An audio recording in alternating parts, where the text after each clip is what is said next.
जी महाराज जी, ऐसे मैंने पहले ना बहुत बुरे बुरे कर्म। कितनी तेरी रे, इतने बुरे कर्म कैसे हो? सच्ची मैंने लॉकडाउन में मतलब जो गंदी गंदी चीजें होती है ना वो सब कुछ किया है। जब से आपका संग मिला तब से मैंने वो चीज नहीं, और फिर भी जब दोस्तों के साथ बैठता हूँ तो वो मुंह से निकल जाता है और फिर बाद में पछतावा आता है। फिर बाद में राधा राधा नाम का मुझे ये दर्द होता है कि मैं बोल। बिल्कुल।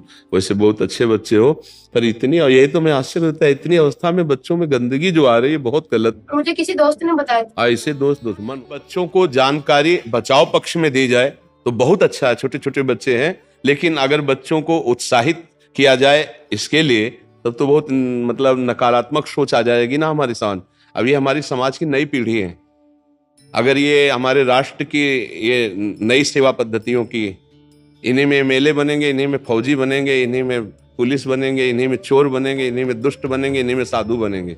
ये जो नई पीढ़ी है ना, अब जैसे बहुत प्रवीण बच्चा है, बहुत प्रवीण, बौद्धिक स्तर इसका बहुत जोर का है, तो उसने स्वीकार किया कि मैंने गलतियां की, बहुत बुरे कर्म किए। अब भला ये बच्चा क्या बुरे कर्म कर सकता है? वही जो अपनी गलतियों पर स्वीकार कर रहा है ना, मैंने बुरे किए।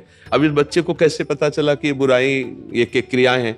तो दोस्त से पता चला, स्कूल जाने से ऐसे दोस्त। तो नए नए बच्चे मोबाइल से कुसंग प्राप्त करके उसका विस्तार कर रहे हैं। और अगर कहीं डॉक्टर वाली बातें जैसे ना कि ऐसा करने से स्वास्थ्य ठीक रहता है, जो हस्तक्रिया आदि है ना, तो इन बच्चों को और बढ़ावा मिल जाता है। कई ऐसे मतलब वीडियो, जब हमारा वीडियो पड़ा हस्त मैथुन का निषेध वाला, तो 10 वीडियो उसके साथ ऐसे आए जो उसके सपोर्ट वाले थे। दांत खुजलाओ तो अच्छा लगता है, बाद में उसका परिणाम वो फबदती और जलन पैदा करती है। ऐसे ही जो हस्तक्रिया है, तो बच्चे, इनको पता तो है नहीं कि मेरे जीवन की नाश की क्रिया है, उनको एक सुख का साधन मिल गया, खेलने का साधन मिल गया। और वो दिन में कई कई बार ऐसा, और फिर इसके बाद जो उनका परिणाम आना चाहिए कि चक्कर आ रहा है, शरीर टूट रहा है, स्मृति नष्ट हो रही, पढ़ने में मन नहीं लगा, शरीर बहुत शिथिल रहता है, और वो आदत उसको खाए जा रही। तो कई ऐसे बच्चे जिनका सुधार करना हमको बहुत कठिन पड़ा, जो हमें जैसे मिले ना, क्योंकि अब जैसे कोई चीज आपसे, तो आप राजी तो बनेगा,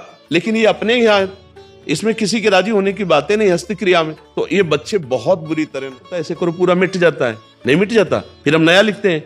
ऐसे ही राधा नाम तुम्हारे पूरे गंदे लिखावट को अंदर से एकदम क्लीन कर देगा, मन को। अब अच्छे अच्छे संस्कार उसमें लिख लो, बिल्कुल पक्का समझना कि ये नाम क्या करता है, डिलीट करता है, समस्त अशुभ संस्कारों को नष्ट करता है।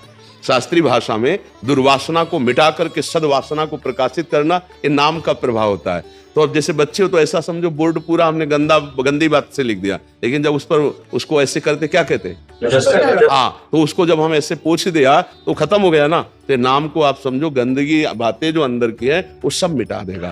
तभी तो संत नहीं, बच्चा तुम ये बात मत मानना, थोड़े दिन की पढ़ाई की अच्छाई, उनकी जो बुराई उनके साथ लग गई वो उनको नष्ट कर देगी। वो आगे चल करके बहुत ही हीन प्रकृति वाले बन जाएंगे, वो कोई ना कोई व्यसन करने लगेंगे, कहीं ना कहीं गंदे आचरणों में फंस कर भगवान को कहने लगते हैं। हाँ बच्चा, क्योंकि उनको के बारे में कि हाँ, कि सबकी हम सही बात मानते हैं, लेकिन खुद के अनुभव की बात बताएं। यहाँ हमारे पास 10 बच्चे ऐसे आ चुके हैं जो हस्त मैथुन का शिकार होकर मृत्यु का वरण करने के लिए तैयार हुए। एक पुलिस ऑफिसर आई थी, उसका लड़का देखा था, वो चीख के कह रहा था कि बस मैं किसी हालत में नहीं हूँ, आपका प्रवचन सुनकर मैं केवल अपनी जान बचाने के चक्कर में, मेरा मन हर समय कहता कर लो। महाराज जी, जो आपकी वीडियोस चलती ना, कम से कम 2000 से ज्यादा ऐसे कमेंट्स होंगे महाराज जी कि हम अपने जीवन बर्बाद कर लिया, तो वो जो प्रमाणित कर रहे हैं। अच्छा, अभी प्रेजेंट में हम आपको, एक लड़का 12 वर्ष का है और उसको यही आदत गंदी बच्चों से हो गई, और वो कई बार, अब उसकी हालत ये है कि उठना बैठना सोना जागना सब उसका शिथिल है। जब उस पर दृष्टि डाली कि अरे इतनी अवस्था, तो उसको जब डांट के पूछा तो उसने कहा मैं ऐसी क्रिया करता हूं। अब आप बोलिए वो बालक किस काम का रह जाएगा, वो किस काम, कैसे जज कह रहा है कि सही है, कैसे? हमारी श्री जी से यही प्रार्थना है कि आप सब हमारी बात सुनो। पता ही नहीं चलता हम लोग को क्या ये सब है। यार हमें बहुत अच्छा लग रहा है आप लोगों से बात करके। और देखो, आपसे प्रार्थना है, आप अपने मित्रों को ऐसी शिक्षा दीजिए, ऐसे मित्रों का संग न करना। जी आपको बोलने लगता है, मैं उनके बारे में नहीं, आपके बारे में कभी नहीं सुन सकता। महाराज जी आपके बारे में नहीं सुनूंगा, चाहे मुझे एक बार कोई गाली दे दे आपके बारे में। महाराज जी पहले टॉपिक बाहर था ही नहीं महाराज जी, एक विस्तार से कोई बोला ही नहीं महाराज जी इस पे, और था भी तो बहुत गुप्त था महाराज जी। आपने 2016-17 में पहली बार जब इसका ब्रह्मचर्य के ऊपर किया था उसके हाँ, बाद जो क्योंकि एक इस विस्तार पर कर दिया कोई इसका। अब इसको इतना गुप्त माना जाता है कि कहा नहीं जाता, लेकिन हमें लगता है इसको गुप्त नहीं, इसको प्रकाशित करना चाहिए। माता पिता अपने बच्चों के पास बैठ करके उनको समझाएं कि गंदी बात है, ये बात तुम्हारे जीवन के लिए अच्छी नहीं रहेगी। ठीक है, आप अपने को संभालते रहे, तुम चरित्रवान बनो, पढ़ाई अपने आप अच्छी होने लगेगी।